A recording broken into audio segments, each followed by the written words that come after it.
थेट जाऊयात. उपमुख्यमंत्री अजित पवार बोलतायत.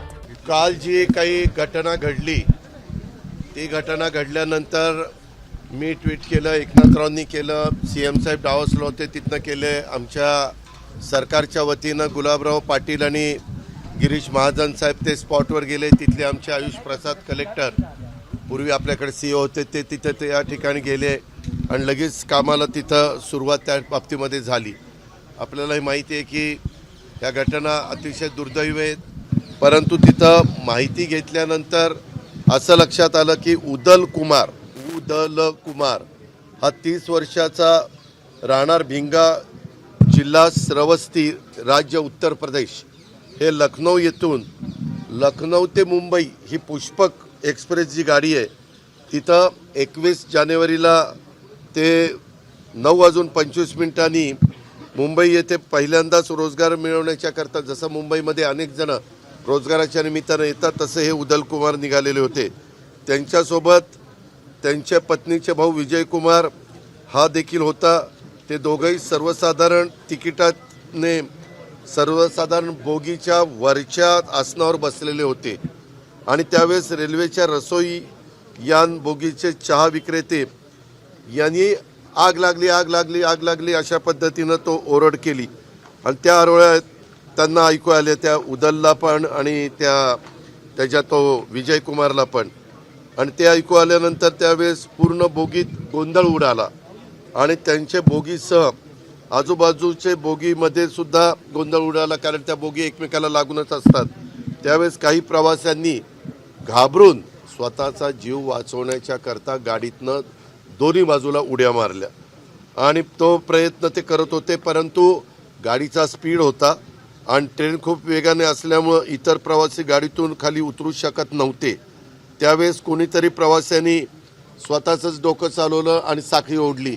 आपल्याला सगळ्यांना माहिती आहे की रेल्वेचा प्रवास करत असताना काही असं वाटलं तर धोक्याचं काही असेल तर साखळी ओढावी असं आपण ते सांगतो आणि रेल्वे मग थांबली आणि प्रवासी गाडीतून खाली उतरण्यास मिळेल या ठिकाणून खाली उतरायला लागले, म्हणजे ज्या दरवाजातनं किंवा खिडकीतनं, आणि खाली उतरल्यावर इकडे तिकडे जाऊ लागले. तेव्हा लगतच्या रेल्वे रुळावरून जात असताना बेंगलोर न्यू दिल्ली कर्नाटक एक्सप्रेस अतिशय वेगाने आली आणि रेल्वेच्या रुळावर त्यांना धडका देऊन पुढं काही अंतरावर जाऊन थांबली. त्यावेळेस बऱ्याच प्रवाशांचे अक्षरशः शरीराच्या म्हणजे सांगणं पण मला म्हणजे योग्य वाटत नाही, इतक्या त्यांच्या शरीराच्या दुर्दशा त्या ठिकाणी झाली आणि बरेचसे प्रवासी त्याच्यामध्ये मृत्युमुखी पडले, काही प्रवासी जखमी झाले आणि हे झाल्या उदल कुमार आणि तो विजय कुमार हे देखील त्यांनाही धडक बसली, ते जखमी झालेले आहेत. उदल कुमार आणि विजय कुमार यांचा शोध घेत असताना 6 ते 7 प्रवासी मयत झाल्याने त्यांनी स्वतःच बघितले. त्याप्रमाणे झालेली घटना ही आहे. आत्तापर्यंत 13 लोक मयत झालेले आहेत, 10 लोकांची ओळख पटलेली आहे, 10 जणांची पूर्ण बॉडी मिळालेली आहे. 3 मध्ये थोडं शरीराच्या म्हणजे शरीर त्यांचं एक नाही आहे, त्याचे गाडी अंगावरून गेल्यामुळं त्याचे तुकडे त्या ठिकाणी झालेले आहेत. त्याच्यात 1 पुरुष आणि 2 महिला आहेत आणि जखमी 10 आहेत, त्याच्यात 8 पुरुष आणि 2 महिला आहेत. अशा पद्धतीनं ही दुर्दैवी घटना घडलेली आहे आणि ते निव्वळ अफवांच्यामुळं घडलेली आहे. या दोघांनी त्याच्यामध्ये पूर्णपणे शासकीय खर्चाने आम्ही उपचार करण्याच्या सूचना दिलेल्या आहेत. मुख्यमंत्र्यांनी पण दावोसवरून दिल्यात, आम्ही पण दिल्यात आणि स्वतः गिरीशजी आणि स्वतः कलेक्टर वगैरे सगळेजण, गुलाबराव पाटील आमचे पालकमंत्री सगळेजण तिथं आहेत.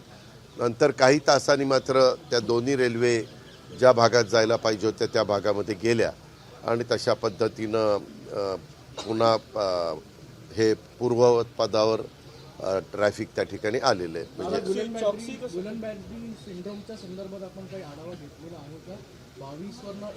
त्यामध्ये आत्ता आढावा घेतलेला आहे. काल माझी आढावा बैठक ह्याची चाललेली आहे, कशाची, डिपार्टमेंट वाईज. त्या डिपार्टमेंट वाईज त्याच्यामध्ये पण चर्चा झाली. हा संसर्गजन्य रोग नाही आहे.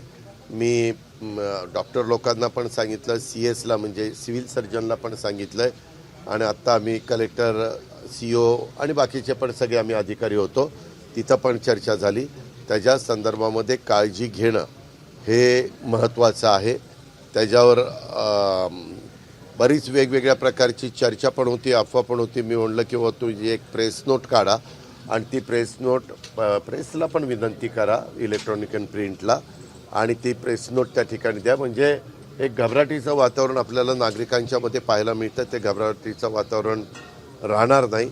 एक गोष्ट खरी आहे, संख्या 33-34 होती, ती आता जवळपास 59पर्यंत त्या ठिकाणी पोचलेली आहे आणि बहुतेक जण पुण्यातच वेगवेगळ्या हॉस्पिटलमध्ये ते ॲडमिट आहेत, त्यांच्यावर उपचार चालू आहेत. महायुतीतील एक मंत्री आहेत नितेश राणे, अभिनेता सैफ अली खानवर जो हल्ला झाला त्याबाबत त्यांनी संशय व्यक्त केलाय की नक्की हल्ला झालाय की ऍक्टिंग करताय.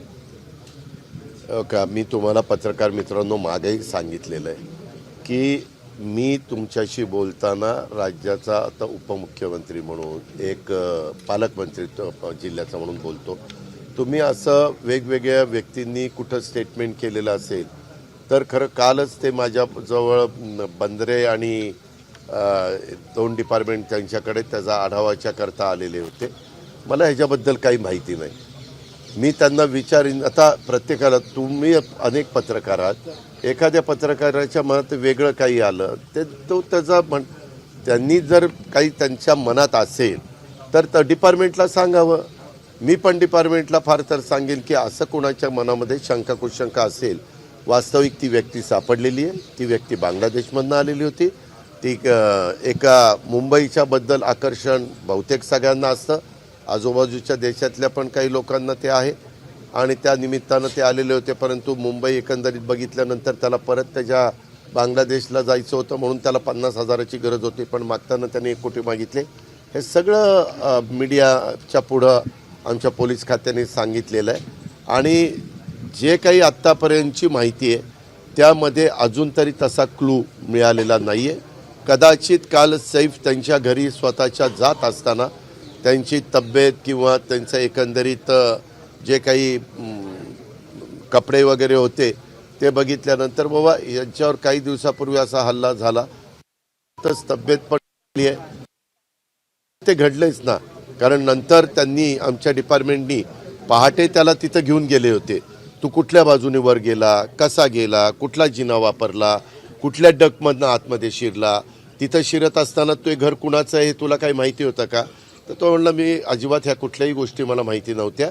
मला एवढंच माहिती होतं ह्या सगळ्या भागामध्ये एक श्रीमंत वर्ग राहतो, अनेक ॲक्टर, ॲक्ट्रेस, निर्माता, त्याच्यामध्ये दिग्दर्शक, अशा वेगवेगळ्या क्षेत्रातले लोक येतात.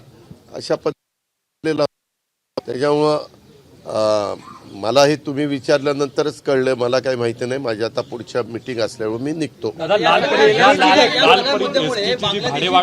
थांबा ना, एक एक अरे थांब ना बाबा, आता हे लालपरी काढतोय तू, बांगलादेश काढतोय, एक विचार नाही. एक आता अजून आमच्या पुढं तसा प्रकारचा प्रस्ताव आलेला नाही. परंतु एक गोष्ट खरी आहे, लालपरी म्हणू नको, आपले ST म्हण, कशाला लालपरी तांबडीपरी म्हणतोय. त्या STच्या बसेस ज्या आपल्या महामंडळाच्या आहेत त्यामध्ये आम्ही प्रताप सरनाईक असतील, देवेंद्रजी असतील, एकनाथराव असतील, आम्ही सगळ्यांनी चांगल्या बसेस पुरवण्याच्या संदर्भामध्ये पहिलं आपल्याला कटाक्षाने प्रयत्न करावा लागेल. जर उद्याच्याला काही भाडेवाढ काढायची म्हटलं आणि बसेस जर खराब असतील तर लोक म्हणतील बसेस खराब आहेत आणि कशाची भाडेवाढ करताय. तर आम्ही चर्चा करू आणि त्याच्यातनं योग्य मार्ग काढण्याचा प्रयत्न करू.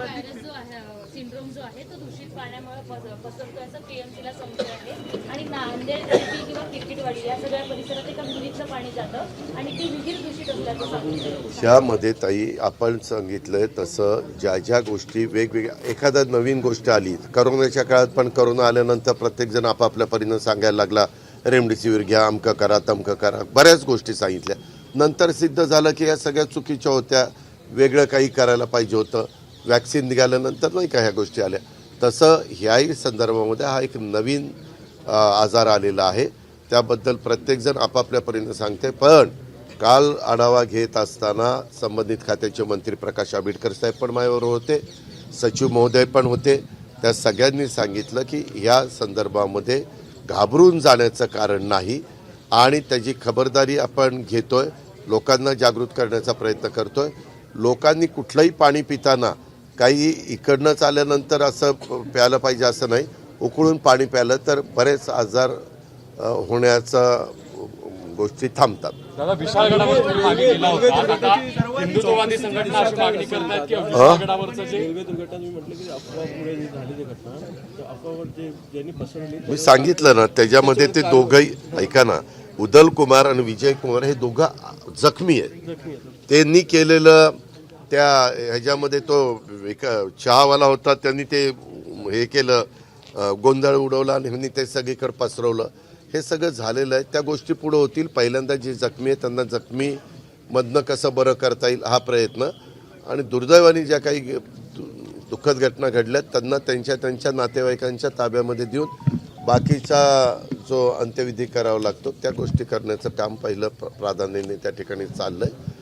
आणि लोकांनी पण अशा गोष्टीवर अफवांवर विश्वास ठेवू नये, परंतु शेवटी प्रत्येकाला स्वतःचा जीव महत्त्वाचा असतो आणि त्याच्यातनं अक्षरशः ही अतिशय दुर्दैवी घटना घडली, हे आम्ही मान्यच करतो. धन्यवाद. तर उपमुख्यमंत्री अजित पवार यांनी वेगवेगळ्या विषयांवरती भाष्य केलेलं आहे. त्यापैकी जळगावमध्ये ज्या पद्धतीने रेल्वे अपघात झाला त्यामध्ये जखमींवरती उपचाराचा जो खर्च आहे तो पूर्णपणे राज्य सरकार करेल याची माहिती सुद्धा त्यांनी दिली आहे. आणि अफवांवरती विश्वास ठेवू नका, काळजी घ्या असं आवाहन सुद्धा अजित पवार यांनी केलेलं आहे.